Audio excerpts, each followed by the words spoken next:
রবি প্রদক্ষিণ পথে জন্মদিবসের আবর্তন হয়ে আসে সমাপন। আমার রুদ্রের মালা রুদ্রাক্ষের অন্তিম গ্রন্থিতে এসে ঠেকে রৌদ্রদগ্ধ দিনগুলি গেঁথে একে একে। হে তপস্বী, প্রসারিত কর তব পানি লহ মালাখানি। উগ্র তব তপের আসন, সেথায় তোমারে সম্ভাষণ করেছিনু দিনে দিনে কঠিন স্তবনে। কখনো মধ্যাহ্ন রৌদ্রে, কখনো বা ঝঞ্ঝার পবনে। এবার তপস্যা হতে নেমে এসো তুমি, দেখা দাও যেথা তব বনভূমি ছায়া ঘন, যেথা তব আকাশ অরুণ আষাঢ়ের আভাসে করুণ। অপরাহ্ন যেথা তার ক্লান্ত অবকাশে মেলে শূন্য আকাশে আকাশে বিচিত্র বর্ণের মায়া। যেথা সন্ধ্যা তারা বাক্যহারা বাণী বহ্নি জালি নিভৃতে সাজায় বসে অনন্তের আরতির ডালি। শ্যামল দাক্ষিণ্যে ভরা সহজ আতিথ্যে বসুন্ধরা, যেথা স্নিগ্ধ শান্তিময়, যেথা তার অফুরান মাধুর্য সঞ্চয় প্রাণে প্রাণে বিচিত্র বিলাস আনে রূপে রসে গানে। বিশ্বের প্রাঙ্গণে আজি ছুটি হোক মোর, ছিন্ন করে দাও কর্মডোর।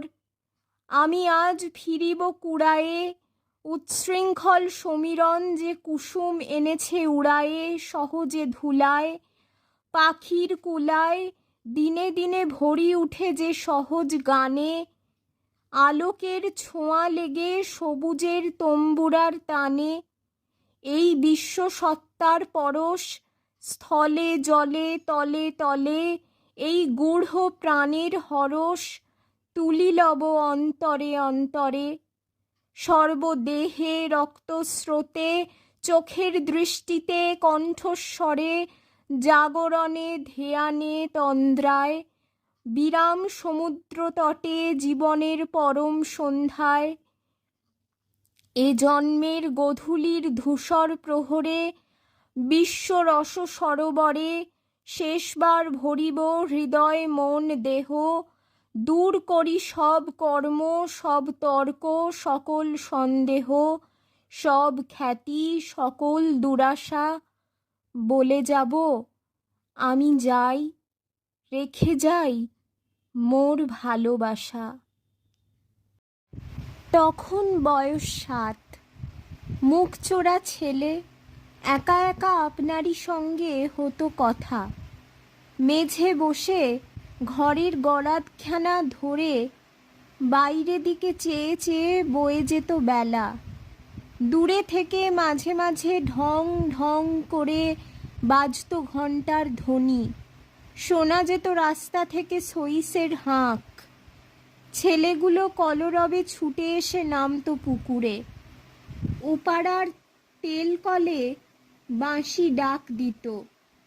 গলির মোড়ের কাছে দত্তদের বাড়ি, কাকাতুয়া মাঝে মাঝে উঠত চিৎকার করে ডেকে। একটা বাতাবি লেবু, একটা অশ্বত্থ, একটা কয়েত বেল, একজোড়া নারকেল গাছ, তারাই আমার ছিল সাথী। আকাশে তাদের ছুটি অহরহ, মনে মনে সে ছুটি আমার। আপনারই ছায়া নিয়ে আপনার সঙ্গে যে খেলাতে তাদের কাটত দিন, সে আমারই খেলা। তারা চিরশিশু, আমার সমবয়সী। আষাঢ়ে বৃষ্টির ছাঁটে বাদল হাওয়ায় দীর্ঘদিন অকারণে তারা যা করেছে কলরব, আমার বালক ভাষা হো হো করে শব্দ করে করেছিল তারই অনুবাদ। তারপরে একদিন যখন আমার বয়স 25 হবে, বিরহের ছায়া ম্লান বৈকালেতে ওই জান্নালায় বিজনে কেটেছে বেলা। অসথের কম্পমান পাতায় পাতায় যৌবনের চঞ্চল প্রত্যাশা পেয়েছে আপন সাড়া।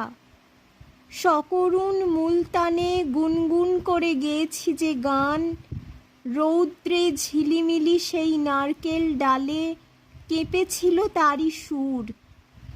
বাতাবি ফুলের গন্ধ ঘুম ভাঙা সাথীহারা রাতে এনেছে আমার প্রাণে দূর শয্যাতল থেকে সিক্ত আঁখি আর কার উৎকণ্ঠিত বেদনার বাণী। সেদিন যে গাছগুলি বিচ্ছেদে মিলনে ছিল যৌবনের বয়স্য আমার। তারপরে অনেক বৎসর গেল, আর বার একা আমি। সেদিনের সঙ্গী যারা কখন চিরদিনের অন্তরালে তারা গেছে সরে। আবার আরেকবার জানলাতে বসে আছি আকাশে তাকিয়ে। আজ দেখি সে অসৎ সেই নারিকেল সনাতন তপস্বীর মতো। আদিম প্রাণের যে বাণী প্রাচীনতম, তাই উচ্চারিত রাত্রিদিন উচ্ছ্বসিত পল্লবে পল্লবে। সকল পথের আরম্ভেতে সকল পথের শেষে পুরাতন যে নিঃশব্দ মহাশান্তি স্তব্ধ হয়ে আছে, নিরাসক্ত নির্বিচল সেই শান্তি সাধনার মন্ত্র ওরা প্রতিক্ষণে দিয়েছে আমার কানে কানে। রবীন্দ্রনাথ আমার প্রথম নৃত্যগুরু। না, সরাসরি তিনি নাচ শেখাননি আমাকে, কিন্তু তাঁর দেওয়া ছন্দে সেদিন পায়ে বেঁধে নিয়েছিলাম ঘুঙুর। বৈশাখের 25 তারিখ প্রতি বছর সন্ধেবেলা পাড়ায় অনুষ্ঠান হতো, সেখানে আমরা পারফর্ম করতাম। রবীন্দ্র জয়ন্তী মানেই জুঁই ফুলের মালা খোঁপায় জড়ানো, পরনে লাল পাড় সাদা শাড়ি, এক গা গয়না, চোখে কাজল, সকালে প্রভাত ফেরি থেকে সন্ধে পূর্ণিমার চাঁদ, একটা নস্টালজিয়া। রবীন্দ্রনাথকে আমি দেখতে পাই চায়ের পেয়ালায়, খবরের কাগজে, ফুলের তোড়ায়, চৌকাঠ পেরোতে চোখে পড়া ছোট্ট ঘাস ফুলে, পাশের বাড়ির মেয়ের একলা চলরে পাড়ের শাড়িতে। প্রেমে রবীন্দ্রনাথ, বিরহে রবীন্দ্রনাথ, না পাওয়াকে আঁকড়ে ধরে যন্ত্রণাতেই উপশম খোঁজার শরিক রবীন্দ্রনাথ। আমার প্রথম প্রেম রবীন্দ্রনাথকে সঙ্গে করে। কেমন ছিল সে পথ চলা! আমার সঙ্গে আমার বাবার সম্পর্ক খারাপ আপনার জন্য। কলেজের সেকেন্ড ইয়ারে উঠেই আমি বুঝতে পারি জীবনটা মাধ্যমিক পরীক্ষা নয়। ঈশান কোণ থেকে এসপ্ল্যানেড একটা আয়না। কলেজে ঢুকতেই একটা চমৎকার ছেলে এসে দাঁড়িয়েছিল আমার সামনে, দুটো স্বপ্নের চোখ, এলোমেলো চুল। কিন্তু একটি ফিল্ম ফেস্টিভ্যাল থেকে আরেকটি ফিল্ম ফেস্টিভ্যালে পৌঁছানোর পরই বুঝতে পারলাম আমি একটা আধ খাওয়া আপেল। একটি বৃষ্টির দুপুরে আমাকে বলল, hi baby, I really love you, চল এবার আমরা 3 জন মিলে চাঁদিপুর যাব। চর কষাতে পারিনি সেদিন, ঘর বন্ধ করে কেঁদেছিলাম। চোখের জলে আপনার গীতবিতানের 37 নম্বর পৃষ্ঠা ভিজে গেল। সামনে ফাইনাল, কি হবে জানি না, কিন্তু ভালো আমাকে করতেই হবে, নিজের পায়ে দাঁড়াতেই হবে। চোখের জল লেগে ভিজে গেছে 37, 58, 212, 355 পৃষ্ঠাগুলো। আমি হাত দিই ভেজা পাতায়। হ্যাঁ, আপনি সেই গীতবিতানের লেখক। আমার মতো অজস্র মেয়েকে আপনি আকাশ দিয়েছেন, হেমন্ত দিয়েছেন, শ্রাবণ দিয়েছেন, কিন্তু আপনি যেমন দিয়েছেন নিয়েছেনও তেমনি। তবে নিন, আরও নিন, আরও আরও আমাকে নিংড়ে নিন। আমাকে আমার বাবা বোঝেনি, আপনার আকাশ তাই আমার আকাশ। আচ্ছা, আপনি আমাকে কখনো ভুল বুঝবেন না তো? উত্তরে তিনি বললেন, তোমার মাপে হয়নি সবাই, তুমিও হওনি সবার মাপে। তুমি মরো কারো ঠেলায়, কেউ বা মরে তোমার চাপে। তবু ভেবে দেখতে গেলে এমনি কিসের টানাটানি, তেমন করে হাত বাড়ালে সুখ পাওয়া যায় অনেকখানি। আকাশ তবু সুনীল থাকে, মধুর ঠেকে ভোরের আলো।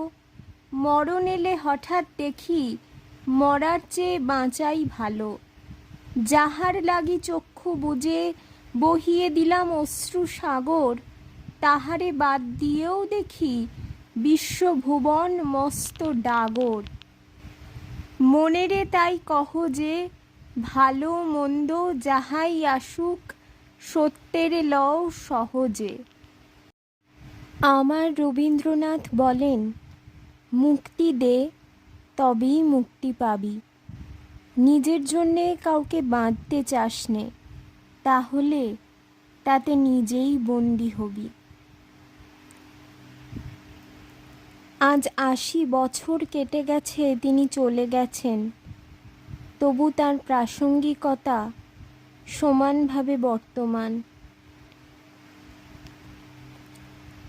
আজ এই বিশেষ দিনে তাঁর চরণে জানাই শত কোটি প্রণাম।